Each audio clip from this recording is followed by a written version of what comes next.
se encuentra en 1 Corintios. Mira, tres figuras: el labrador, el que pelea, el atleta y el que corre, ¿no? Entonces, aplica este ejemplo para cada uno de nosotros, para que nosotros tengamos en claro cómo es nuestra vida en el camino del Señor, ¿no? Hace poco hablaba con un hermano que tuvo un logro en lo físico y adelgazó muchos kilos en un tiempo, y todos decimos, ah, qué bien, pero durante ese tiempo, para lograr eso, hubo un tiempo de trabajo, un tiempo de esfuerzo, un tiempo de disciplina, donde uno cumple con determinadas pautas, aunque truene, aunque haga calor, aunque haga frío, va y lo hace, porque esta es la manera de llegar a tener el logro, ¿no?, de aquello que buscamos. Y en lo espiritual, en nuestras vidas, pasa exactamente lo mismo. Entonces, vamos a leer allí en 1 Corintios capítulo 9, versículo 24, y habla de la disciplina personal de Pablo, ¿no?, y la importancia de la disciplina en nuestra vida. No podemos andar desordenadamente, sino tenemos que guardar un orden, una disciplina. Y nadie puede enseñar algo que no practica en su vida. Nadie puede tratar de explicarle a alguien algo que no vive, ¿no? Siempre me acuerdo de este profesor que tuve en la universidad, que él decía, no te acerques a nadie que no te pueda dar un ejemplo de lo que te está queriendo enseñar, porque él mismo todavía no lo aprendió. Entonces es importante buscar los ejemplos, ¿no? Y en la palabra tenemos ejemplos, y ese es el ejemplo por excelencia que el Señor nos da, y nos muestra aún con su propia vida la forma de actuar, ¿no? Y Pablo copió mucho de Jesús y aplicó mucho de Jesús en su propia vida, y hablándole a los hermanos, les dice en 1 Corintios 9, versículo 24, dice, ¿no sabéis que los que corren en el estadio, todos en verdad corren, pero solo uno obtiene el premio? Corred de tal modo que ganéis. Y esto me habla de una predicación que me llama a ganar, no a perder, ¿no? Yo tengo que buscar de ganar. El Señor nos llamó, no dice que en Cristo somos más que perdedores, ¿no? Dice que en Cristo somos más que vencedores. Y el apóstol Pablo nos abre este camino de correr y competir para ganar. Entonces, dice el versículo 25, y todo el que compite en los juegos se abstiene de todo. Ellos lo hacen para recibir una corona corruptible, pero nosotros una incorruptible. Por lo tanto, yo de esta manera corro, no como sin tener meta, de esta manera peleo, no como dando golpes al aire, sino que golpeo mi cuerpo y lo hago mi esclavo, no sea que, habiendo predicado a otros, yo mismo sea descalificado. Entonces el apóstol nos enseña acá el peligro de vivir sin una disciplina aplicada a la vida, ¿no? Porque dice en el último párrafo que leímos, no sea que yo mismo sea descalificado. O sea, el riesgo no es que yo me voy a descalificar porque el Señor, no, yo mismo me descalifico cuando dejo de guardar esta disciplina. Y yo me imaginaba mientras leía esto, ¿no?, que el que va a correr una maratón no se sentó la noche anterior y se comió un asado con todo lo que hay, sino que se abstuvo de eso. Y seguramente que es difícil encontrar a alguien que no le guste el asado, pero se abstuvo de eso para que su cuerpo esté funcionando en orden, para que pueda rendir y para que pueda alcanzar el objetivo, porque eso también es importante. Acá la palabra dice que habla del propósito, yo por eso tomé esta versión, ¿no? Dice, no como los que no tienen meta, sino que nos habla allí de un propósito, es lo cual me moviliza a mí a correr esta carrera. Y yo tomé acá una traducción que la quiero compartir con ustedes. Dice, ustedes saben que en una carrera no todos ganan el premio, sino uno solo, pues nuestra vida como seguidores de Cristo es como una carrera. Así que vivamos bien para llevarnos el premio. Los que se preparan para competir en un deporte dejan de hacer todo lo que pueda perjudicarlos. Y lo lo hacen para ganar un premio que no dura mucho. Nosotros, en cambio, lo hacemos para recibir un premio que dura para siempre. Yo me esfuerzo por recibirlo, así que no lucho sin un propósito. Al contrario, vivo con mucha disciplina y trato de dominarme a mí mismo. Pues si anuncio a otro la buena noticia, no quiero que al final Dios me descalifique a mí. La importancia de dominar nuestro cuerpo y que no seamos nosotros esclavos del cuerpo, sino que el cuerpo responda a nosotros. Nosotros somos, hay una palabra tan interesante que dice que el espíritu se sujeta al profeta. Bueno, el cuerpo se tiene que sujetar a aquello que nosotros queremos. Entonces la palabra nos habla de una disciplina para alcanzar esto, que no es sencillo, no es fácil, pero estamos en el camino de la perfección y todos trabajamos en ella. Cuando empecé a ir al gimnasio, que bueno, tengo que confesar que ahora dejé porque enero y febrero son tiempos de por lo menos enero, ¿no?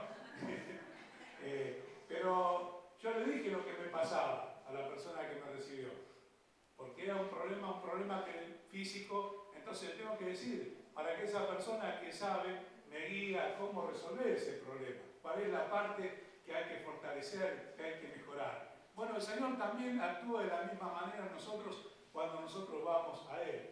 Entonces es importante que en esta lucha que nosotros tenemos podamos identificar claramente algunas de las cosas que nos pueden impedir llegar a la meta, al objetivo, al propósito de Dios, ¿no? Y yo marqué el primero de ellos, los pensamientos. Y vamos a mirar en Filipenses capítulo 4.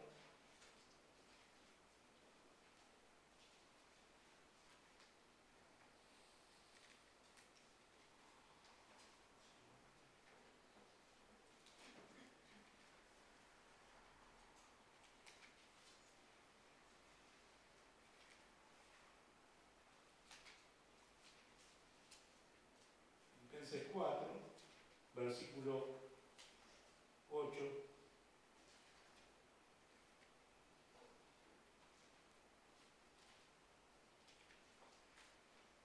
Versículo 8 y 9. Y dice, por lo demás, hermanos, todo lo que es verdadero, todo lo digno, todo lo justo, todo lo puro, todo lo amable, todo lo honorable, si hay alguna virtud o algo que merece elogio, en esto meditad. Lo que también habéis aprendido y recibido y oído y visto de mí, esto practicad, y el Dios de paz estará con vosotros. Amén. Entonces, la primera lucha que nosotros tenemos en nuestra vida, y es la que más puede hostigarnos y ponernos en riesgo, es nuestros pensamientos. Cuando nuestros pensamientos están cargados de las emociones que dominan y gobiernan nuestra vida, esos pensamientos van más allá de los límites que nosotros podemos controlar. Pero la palabra de Dios me da las pautas de un filtro que tienen que pasar mis pensamientos. Y estos son logros que tal vez no lo vamos a conseguir de un día para otro, pero sí la importancia de trabajar en ellos. De esto se trata la disciplina, no de empezar hoy y dejar mañana, sino permanecer en el tiempo trabajando sobre esos objetivos a lograr. ¿Cómo lleno yo mis pensamientos? ¿Qué hago? ¿Qué escucho? ¿Qué comento? ¿Qué hablo? Todas esas cosas que afectan mis pensamientos ponen en riesgo que yo esté en condiciones de correr esa carrera que tengo por delante y alcanzar el propósito que Dios tiene para mí. Tengo que entrenarme en el amor. Y en Corintios capítulo 13, este lo sabemos casi todo de memoria, ¿no? 1 Corintios capítulo 13, versículo del 1 al 3, me habla acerca del amor. Y dice, si yo hablare lenguas humanas y angélicas y no tengo amor, he llegado a ser como un metal que resuena o un címbalo que retiñe. Y si tuviera el don de profecía y entendiera todos los misterios y todo conocimiento, y si tuviera toda la fe como para trasladar las montañas, pero no tengo amor, nada soy. Y si diera todos mis bienes para dar de comer a los pobres, y si entregara mi cuerpo para ser quemado, pero no tengo amor, de nada me aprovecha. La importancia de trabajar en este precepto que es tan importante, que es el amor. La palabra de Dios le asigna especial importancia al amor. ¿Por qué? Porque el amor es el vínculo perfecto en la iglesia. El amor es el vínculo perfecto en la familia de Cristo, que es el lugar donde estamos, donde crecemos, donde nos desarrollamos, donde el Señor nos va a instruir a través del mensaje, donde el Señor nos va a hablar y nos va a mostrar cuál es el propósito por el cual nosotros fuimos llamados. Porque cada uno de los que estamos acá en esta mañana, Dios tiene un propósito con cada uno de nosotros. Dios nos llamó con un propósito, con algo específico para que nosotros desarrollemos en nuestra vida. La palabra de Dios nos enseña que esta vida que tenemos aquí, temporal, limitada, de algunos años, es para prepararnos para la eternidad donde vamos. Y esto es una cuestión de fe. No puedo practicar algo que no creo. Y la fe es la certeza de lo que se espera, la convicción de lo que no se ve. Yo no lo veo, pero lo espero. Yo creo que es así, es real. Y esto va a producir el amor de mi vida. Es difícil tener amor si no tengo fe. Es difícil tener amor si no tengo confianza. Y yo tengo que trabajar en todos esos aspectos para que pueda unirme a la familia de Cristo y pueda vivir en esta familia que Dios nos dio el privilegio a cada uno de nosotros de pertenecer. A lo largo de los años que tengo, yo nací en esta iglesia y a veces miro así alrededor y no encuentro ya casi hermanas o hermanos que tengan mis años en la iglesia. Pero esto no es garantía de nada. Lo que quiero significar con esto es que a través del tiempo, no todos los tiempos fueron fáciles, no todos los tiempos fueron sencillos de llevar, porque en el camino nos encontramos con personas, nos encontramos con hermanas, hermanos que piensan diferente y tenemos que transitar por este camino. Pero ahí está el éxito, poder seguir transitando, poder seguir en la familia, poder permanecer, porque esto también va a ser un estímulo para el amor. A través del tiempo poder arreglar nuestras diferencias y poder vivir sin una mochila de peso que nos dobla, nos carga y nos enferma, porque necesitamos ser libres de todo peso, de toda carga, no solamente del pecado que nos asedia, sino del peso y de la carga que generan las situaciones no resueltas, que a través del tiempo siguen permaneciendo y también retroalimentan los pensamientos.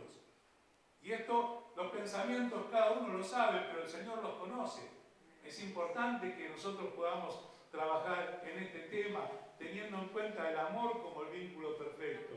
Yo puedo ser muy activo, puedo hacer muchas cosas, puedo ser una persona que se mueve de un lugar a otro y no para un instante, pero ¿cuál es la motivación de lo que hago? ¿Cuál es lo que me lleva a hacer eso? Y la palabra de Dios dice que nuestra primera motivación debe ser la gratitud. Que habiendo recibido lo que nosotros recibimos, entendemos lo que recibimos, ahora el Señor dice, mediante la gratitud sirvan a Él. No es para que me aplaudan, no es para que me elogien, no es para que me consideren el mejor, sino por la gratitud a Dios. Esta debe ser la motivación y el amor que va a producir que todas esas cosas que el Señor me da para hacer puedan tener un premio a la vista del Señor, que yo pueda alcanzar el logro en esa carrera, en el propósito. Otra cosa en la cual tenemos que entrenarnos en esta disciplina de esta carrera es en la oración. Y la oración es un arma poderosa. La oración es un arma poderosa porque aquellas cosas que nosotros buscamos quizá de lograr con nuestra personalidad, con nuestro carácter, con nuestro conocimiento, con nuestra experiencia de la vida, y todas las enciclopedias que vos podés tener encima, no va a llegar a ser lo que la oración puede hacer. Porque así como dice la palabra, que esa oración es poderosa para hacer cosas, también el Señor nos sigue dando esa misma arma hoy a cada uno de nosotros, para que la empleemos, para que usemos la oración. Ahora bien, ¿cómo uso la oración? ¿No? Y en la palabra de Dios tenemos ejemplos, enseñanza de cómo debemos de orar, cómo usar la oración. Hay cosas que yo no las voy a vencer con mi carne, con mi entendimiento, con mi fuerza física, sino solamente la oración la va a poder hacer. Como como dice la palabra, no es con espíritu, no es con ejército ni con espada, sino es con mi espíritu, dice Dios. Y ese espíritu poderoso de Dios se mueve a través de la oración. La oración mueve el brazo de Dios y logra aquellas cosas que nosotros humanamente no las podemos conseguir, porque cambia las mentes, cambia los pensamientos, cambia las conductas, logra que el Espíritu Santo convenza de pecado y las personas cambian como no lo pueden hacer de otra manera. No es un tema intelectual, sino es un tema espiritual que se mueve a través de la oración. Y en la palabra tenemos un montón de ejemplos. Entre ellos tenemos el ejemplo del publicano y del fariseo en Lucas capítulo 18, versículo 9.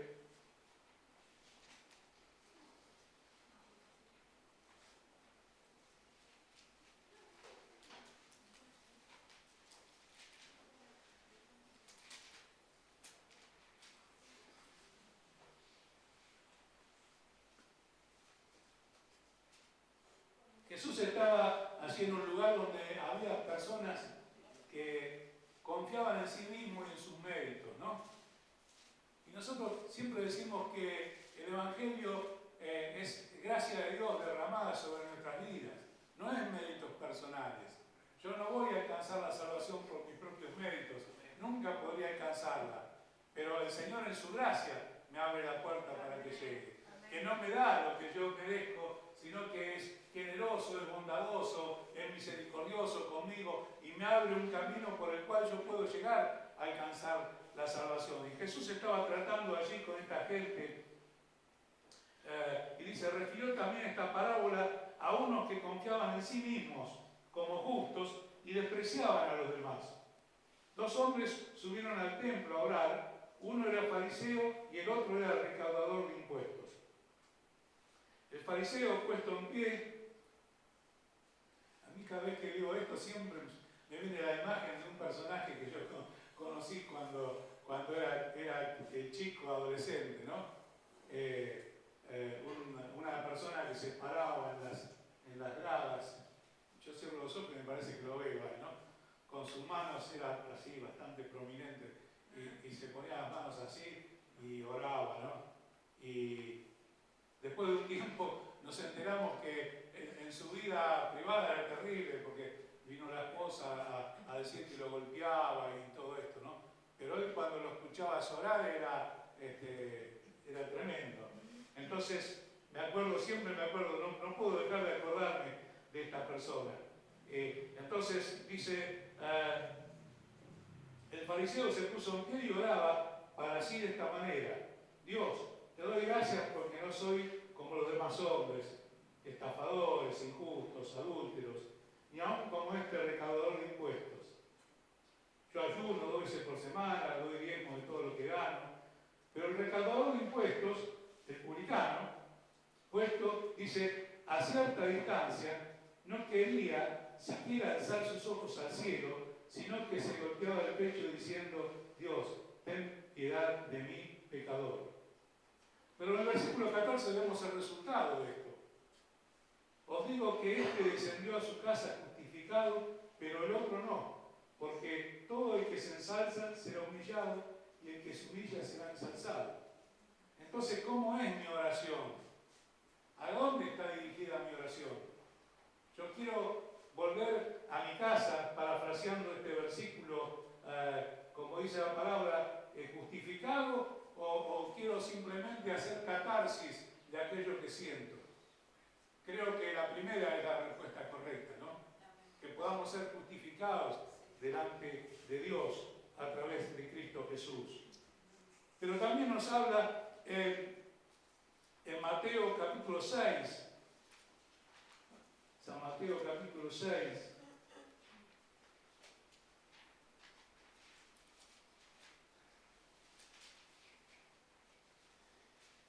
versículos 5 y 6.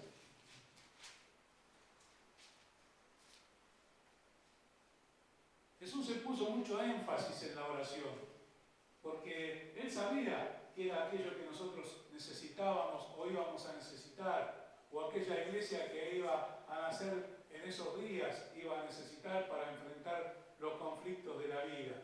Entonces, habla bastante Jesús enseñando acerca de esto. Y dice capítulo 6, versículo 5, y cuando oréis, no seas como los hipócritas, porque a ellos les gusta ponerse en pie y orar en las sinagogas y en las esquinas de las calles para ser vistos de los hombres. En verdad os digo que ya han recibido su recompensa. Pero tú, cuando ores, entra en tu aposento y cuando hayas cerrado la puerta, ora a tu Padre que está en secreto. Y tu Padre que ve en lo secreto te recompensará. Otra versión dice te recompensará en público. Acá está, Reina Valera, te recompensará en público. Entonces, ¿qué es lo que busco yo? Creo que esta es la manera correcta. Orar en lo secreto, llegar a nuestro lugar. Siempre me acuerdo de mi papá que él se levantaba muy temprano en la mañana antes de ir a trabajar y tenía en un rincón de la cocina una banqueta de esas cuadradas que, de mimbre, ¿no? De mimbre no, de junco. Tenía una banqueta y él se iba a esa mesa, de la banqueta de la oración. Y él iba a su rincón y oraba. Y él tenía la voz fuerte, gruesa, ¿no? El voz del predicador. Entonces yo estaba en mi pieza y me despertaba porque sentía que él clamaba a Dios y lo hacía así en su rincón, ¿no? Entonces, Dios, que ve en los secretos, nos recompensa en público. Y esto es importante que también lo practiquemos en nuestra vida. Cuando nosotros nos reunimos como iglesia, nos ponemos de acuerdo en orar por algo, ¿ven? Decimos, bueno, vamos a orar por esto. Entonces nos reunimos y estamos de acuerdo, 2 o 3 o más, en orar por eso.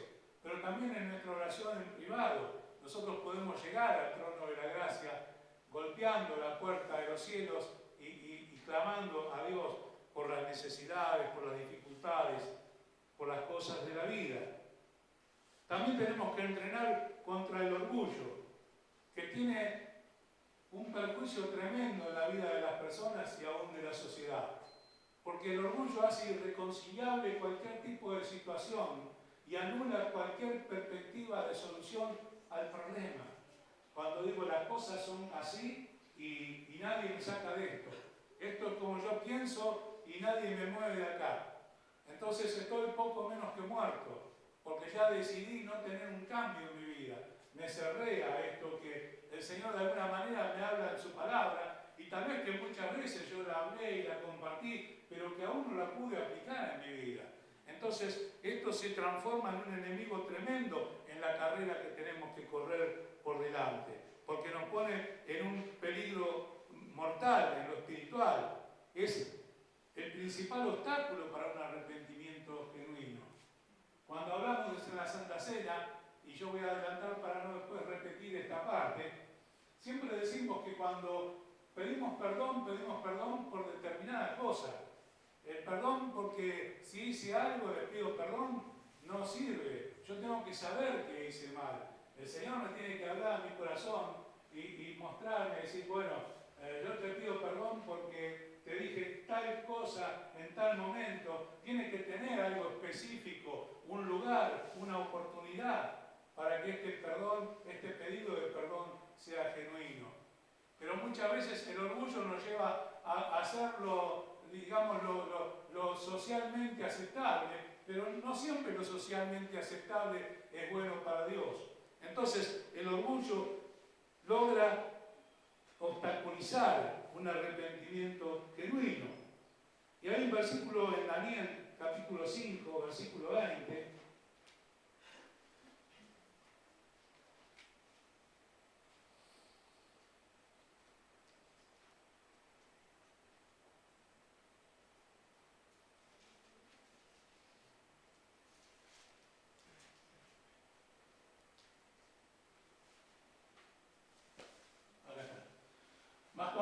está hablando de Nabucodonosor.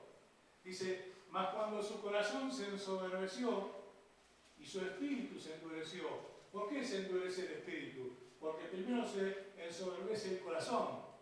Entonces la consecuencia de eso es que el espíritu se endurece en su orgullo. Fue depuesto del trono su reino y despojado de su gloria.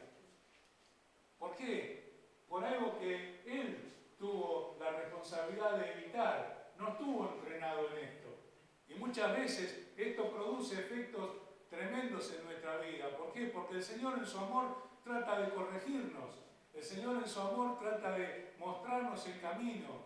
El Señor en su amor trata de hablarnos para que nosotros podamos entender qué es aquello que quiere de nosotros. Entonces vemos lo que pasó en Daniel, pero también vemos en Proverbios capítulo 16, versículo 18. Este está bueno para pegar en la heladera, ¿eh? Si alguno tiene problemas en el entrenamiento con esto,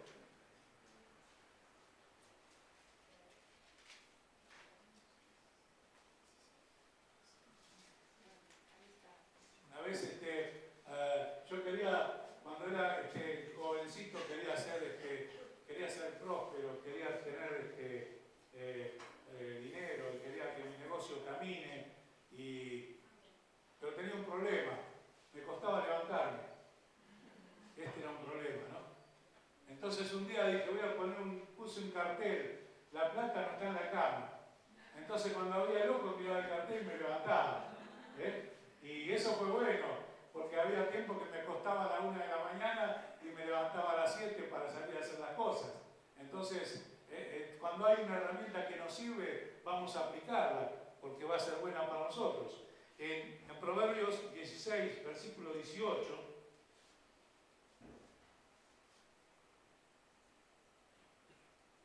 delante de la destrucción va el orgullo y delante de la caída la altivez de espíritu. Y acá está esta versión que está más clara y dice, antes del quebrantamiento es la soberbia y antes de la caída la altivez de espíritu. Cuando vos aprendiste este entrenamiento y lo aplicás a tu vida, la carrera va a ser mucho más fácil, porque no va a haber obstáculos que te detengan y te separen del propósito de Dios. Porque muchas veces esos obstáculos que nos separan de que se haga efectivo el cumplimiento del propósito que Dios tiene para nosotros en nuestra vida, no depende de Dios, sino depende de nosotros mismos. Porque nosotros muchas veces generamos esos obstáculos y después andamos cargados y luchados en lugar de sentarnos y decir, a ver, ¿qué es lo que tengo que reforzar en mi entrenamiento? ¿No? La importancia. Para aquellos que estuvimos leyendo Una vida con propósito, hay una parte del entrenamiento que es muy importante.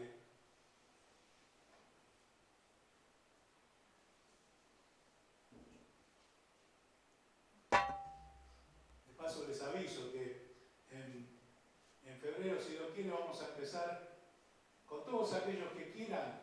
Ya lo hicimos con el grupo de trabajo, pero con todos aquellos que quieran vamos a empezar a hacer una vida con propósito. Así que vamos a ver cómo lo instrumentamos, si cada uno va a tener su libro o cómo lo vamos a hacer para que todos podamos hacer este curso, ¿no? Y en el libro, en el día 17, nos habla de aprender a amar y a cuidar la iglesia, que es la familia de Cristo. Todos tenemos familia acá, ¿no? Por ahí algunos tenemos más familia, otros menos familia. Pero creo que todos nos preocupamos por nuestra familia. Los que están lejos, los que están cerca, nuestros hermanos, nuestros hijos, nuestros nietos. Nos preocupamos por nuestra familia. Y ninguno tiene intenciones de destruir la familia. Pero es importante que todos aprendamos a conocer que la familia es el lugar que Dios puso para nosotros, para que podamos crecer, desarrollarnos, aprender y cumplir el propósito de Dios en nuestra vida. En Efesios capítulo 2, versículo 19,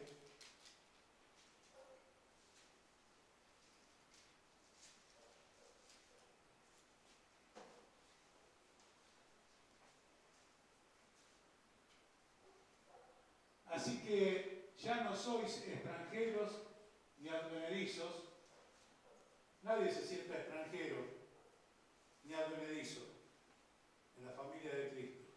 Porque ya no somos extranjeros ni advenedizos, sino conciudadanos de los santos y miembros de la familia del pastor. Ah, esto está mejor, ¿no?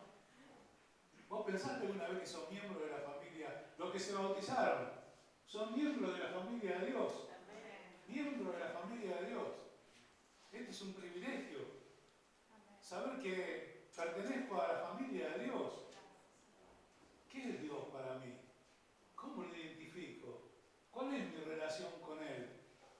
¿Cómo uso de los beneficios de pertenecer a la familia de Dios? Pero también es importante que yo trabaje y me entrene en el cuidado de la familia. Yo no llegaba a mi casa, bueno, ahora estamos Cici y yo en casa solamente, pero cuando estaban los chicos, no llegaba con una vara y empezaba a maltratar a todos y a decirles cosas, sino que llegaba y los abrazaba y era una alegría poder estar y poder compartir. Ahora lo sigo haciendo, gracias a Dios. Pero la importancia de cuidar a la familia que Dios nos dio, nuestra familia de sangre y nuestra familia espiritual, que es la Iglesia de Cristo. Hay un versículo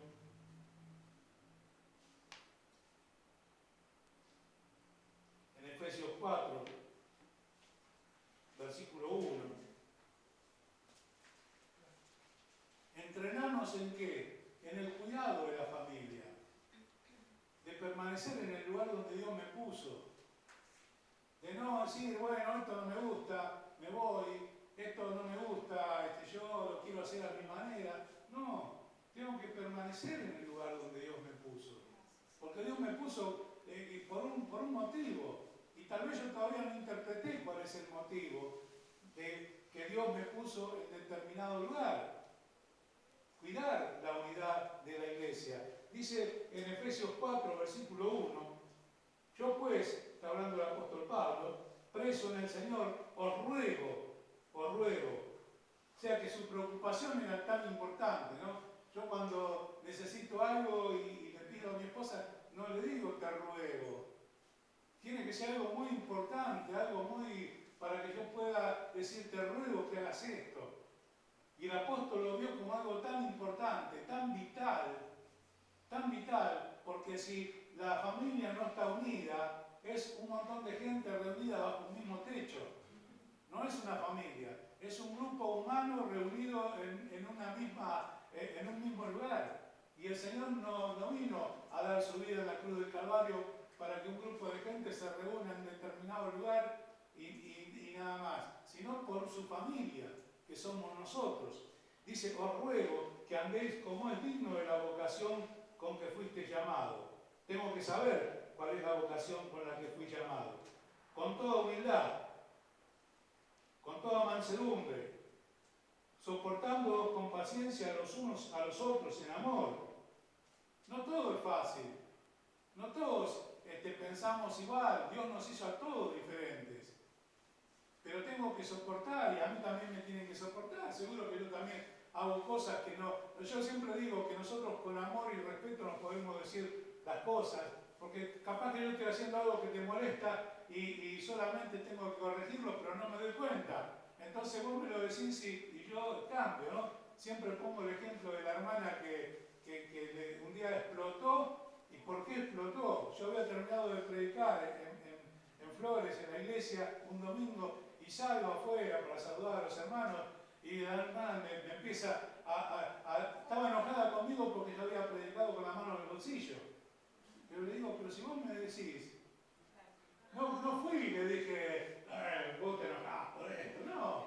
Pero vos digo, decime y listo, no predico más con la mano en el bolsillo. Y se acabó el problema. Pero la hermana estaba enojada, mal estaba enojada. Miren que hay cosas que pasan los años y uno no se olvida, ¿no? Estaba enojada mal, por una pagada, porque yo puse la mano en el bolsillo. Entonces, bueno, el Señor nos enseña, soportándonos con paciencia los unos a los otros, porque también puede ser que yo quiero que todos me soporten a mí, pero yo no soporto a nadie. Entonces, los unos a los otros. De esto se trata la familia. Solícitos en guardar la unidad del Espíritu en el vínculo de la paz. Solícitos, preparados, listos. Tengo que velar por esto. Y en guardar la unidad del Espíritu en el vínculo de la paz. Un cuerpo, la iglesia, un espíritu, como fuiste también llamados en una misma esperanza de vuestra vocación. Un Señor, una fe, un bautismo, un Dios y Padre de todos, el cual es sobre todos y por todos y en todos.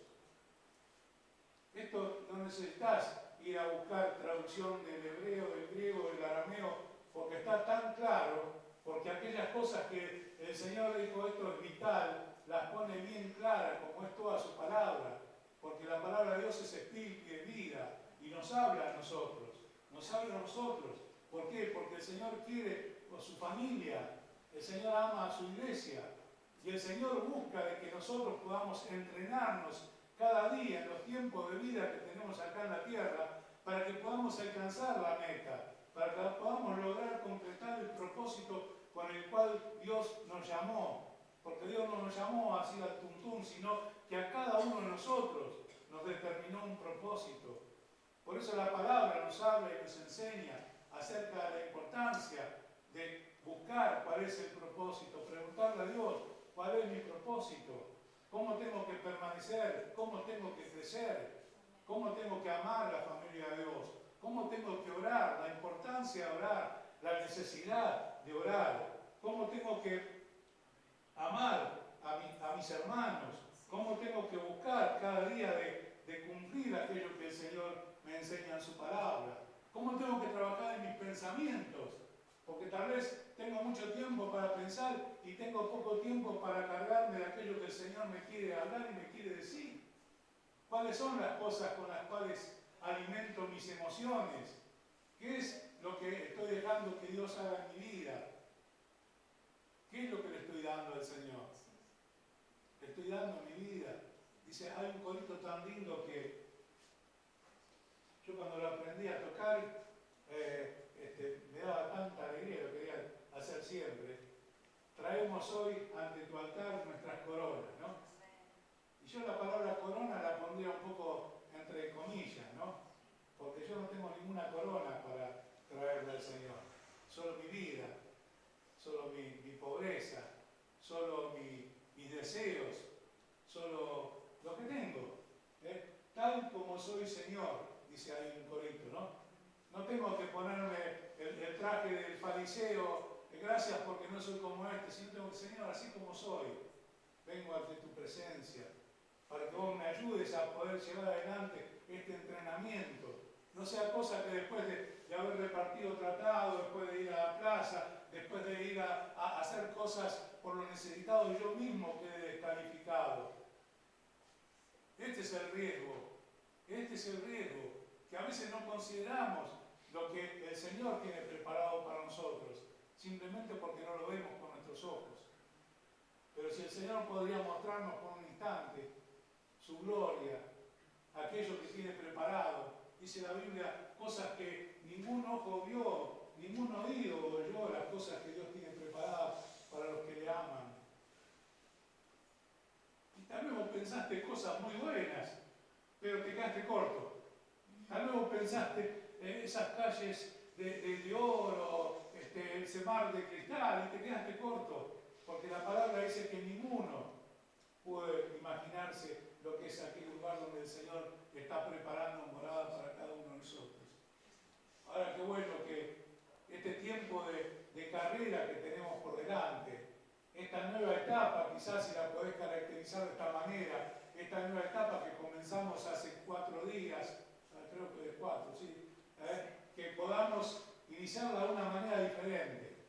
Que si bien el 31 fue un día y el primero fue otro día, solamente cambió un mes en el almanaque, que podamos tomarlo como una etapa nueva para caminar este año, para entrenarnos, para ver en qué estoy débil, para ver en qué tengo que trabajar, para ver qué es aquello que tengo que modificar. No somos perfectos, dice la palabra, pero sí que vamos camino a la perfección. Entonces yo no me puedo bajar del camino, sino tengo que trabajar para subirme de nuevo del camino e ir hacia, como dice la palabra, vamos camino a la perfección.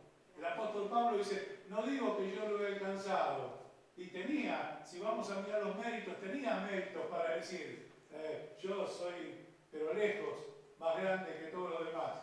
Pero sin embargo dice, no digo que yo lo he alcanzado, pero sí continúo a la meta, continúo, busco la manera. ¿Cómo busco esta manera? Olvidando lo que quedó atrás.